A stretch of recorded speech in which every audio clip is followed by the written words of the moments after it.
Hello peeps and hello peppers and welcome to the Miðvikudags Mandala.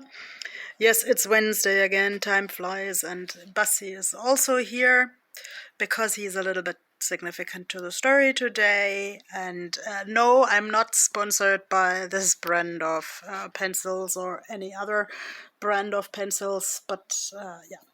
I can't cover the pencils while I'm using them because I don't know if you've heard of this particular feature in some autistic people's brains. What you can't see is not there. Which is also like a small hint to avoid doom scrolling for the mental health.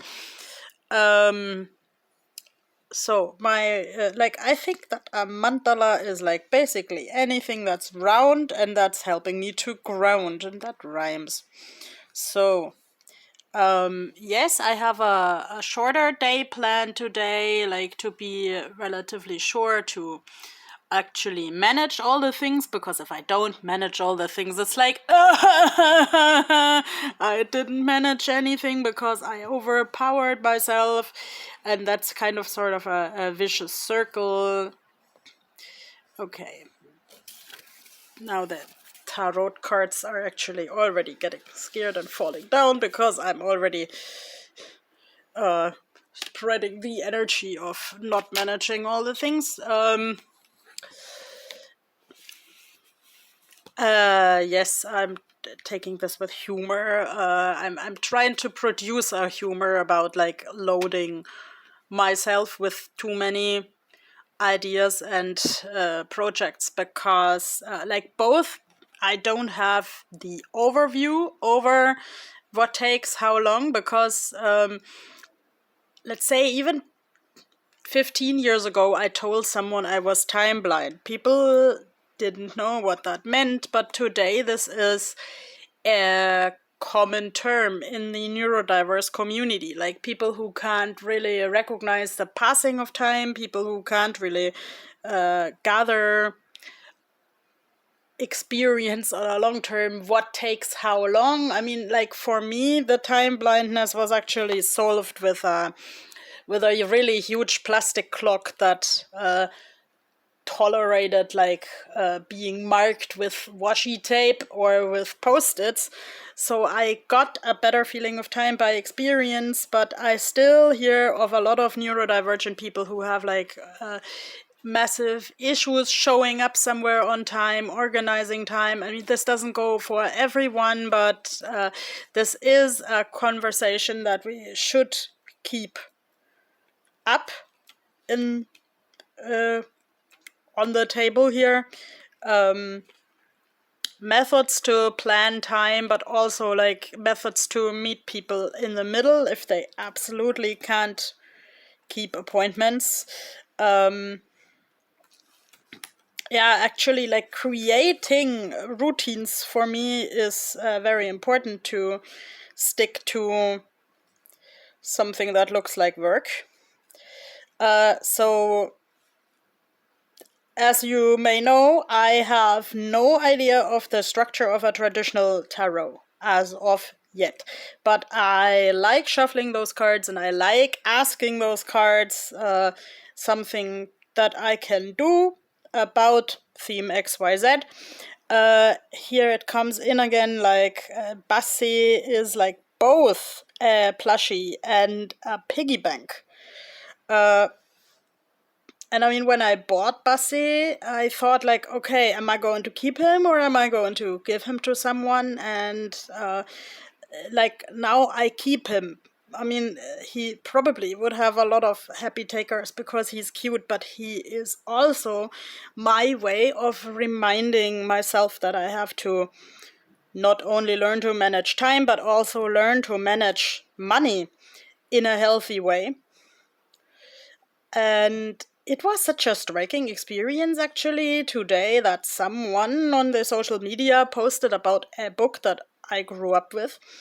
That this book was actually toxic because it was about a cute little chubby animal that gave basically its own essence to the other animals in order to gain friends. And I mean, like, don't get me wrong, it's good to share. It's good to like convey a message to the children that it's good to share. But let's say this was essentially this creature's skin, creature's protection, this creature's basically character. So in this week and the weeks before, it is and was and has been a huge theme. What can I give to other people without losing myself? Where do I have to set people boundaries? And I mean, it's like really common that, for instance, young children ask, can I have this and can I have that? And I mean, trust me, I have an entire adventure box in my walker basket. And then I can say, yes, but I can also take a step back and say, no, I will need this later for something. And then again, other people don't need to collect my stuff like a hamster. And I don't need to collect stuff like a hamster. But actually, I have shifted to asking my friends, like, before I buy something, or like ask a particular Pennywise friend, does this and that make sense? So, back to topic. I'm trailing off. So this is when I asked the cards for a little bit of a story. What can this collective who's watching me do for peace? 13 is my personal holy number, by the way, because it occurs in one of my favorite movies. And like someone explained to me, this is a woman's number because most women who have periods have 13 periods a year. I never counted that while I still had periods. But okay, this is upsetting patriarchy. So women and similar people, tell your stories. Let's create safe spaces to tell stories, to write. Here's the feather again. Here is the peace dove, and the peace dove is flying above all this, like, let's say, meaty stuff that looks like the inside of a body. Yes, let's don't give our skin and our inner essence to just anybody, but let's create communication. Let's spread out the feathers to make like a aerodynamic thingy to make the communication more aerodynamic. This is what I should do against my panic. Hope flowers, balance, learn to balance, make something of earth, make something of the things that I already have. And this is what is happening this week.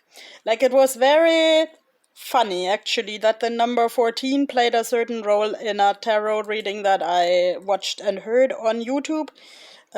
This here means the angel sitting in flight posture.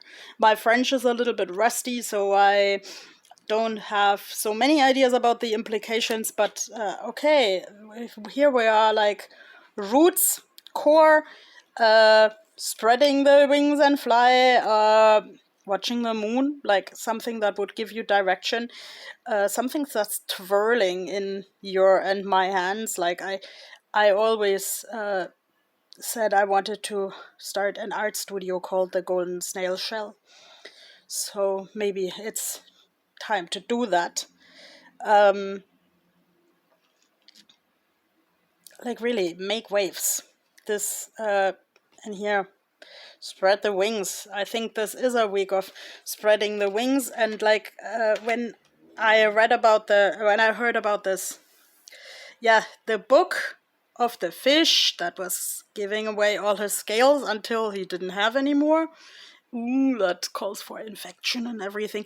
I decided I'm making a spiky fish because, I mean, I can still be a good friend even though I'm a spiky fish. And now the angel in flight is hopping around here when I'm only trying to move the pencil. And this is the most stubby pencil of them all. Now I sharpen some pencils and some not. But yeah, let's work with what it's there. This is like a really nice earth color, like the sand from the area where I grew up. The sandstone in which dear people and I searched for fossils, actually. And I'm actually so glad when I can draw with children and tell them stories, like both about existing animals and about fossils, and that they actually receive the stories about the fossils, because like sometimes we learn the best from our past, and it's so interesting to see what nature gives us as it develops, and that we have a role in conserving nature and conserving resources just as well as we can.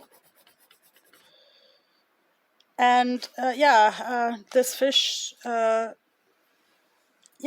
I want to be proud of being spiky. I wouldn't give everybody my spikes, but I noticed this week that I get a totally different feedback from people when I also make clear statements. I cannot do this and that.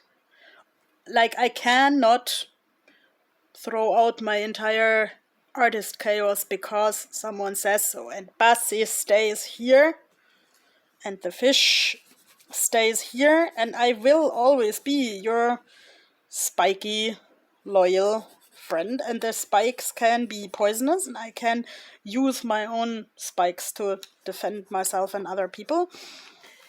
And I mean, I can also have a kind eye and be soft, but let's say the moment I'm trying to do everything for other people because I grew up with some 1950s women who are a little bit like in this film Mona Lisa Smile, where there is actually a school class about being gracious with unexpected guests and etc. Today I may make it depend on the situation if an unexpected guest can come in, but then I would also communicate that clearly, and actually then people and I develop a much better communication when I communicate my needs clearly. And when I tell people, okay, now it doesn't work, but we can joyfully arrange for something next week, because that's also more honesty. Like in this tarot reading that I heard and saw today, that I didn't perform, but I'm watching other people also to learn. One element was that I can find the right people of the type soulmate when I'm really honest to myself and others what I need. And I noticed just today, by means of my email, that tomorrow is basically the first birthday of the Curse of the Poppies and the Mountain Avens, like the book about Logan and their friends, which was born out of the question of some of my friends, what do you actually need in relations and in your life? So I wish you a wonderful rest of the week where you can ground yourself to find what you need. Bye bye.